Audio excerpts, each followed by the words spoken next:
मी काय म्हणतो बघा, जाऊन आलात का आज? मलप्रवृत्ती, अहो महत्वाचा प्रश्न आहे.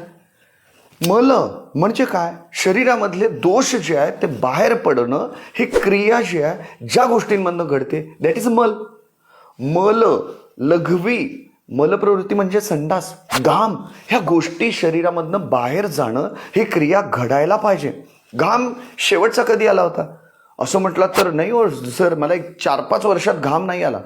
घाम यायला पाहिजे, घाम यायला पाहिजे, लघवी चांगली साफ व्हायला पाहिजे, मलप्रवृत्ती म्हणजे संडास रोजच्या रोज व्हायला पाहिजे.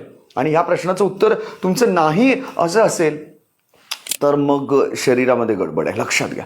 कारण जसं तुम्ही विचारता ना मला की डॉक्टर खाण्यामध्ये मी काय वापरू, हे खाऊ का ते खाऊ का, अहो जसं खाण्यामधलं पथ्य आहे तसंच हे जे आहे तर ते शरीराच्या बाहेर पडणं हे सुद्धा तितकंच महत्वाचं आहे. त्यामुळे मलप्रवृत्ती रोज झाली का?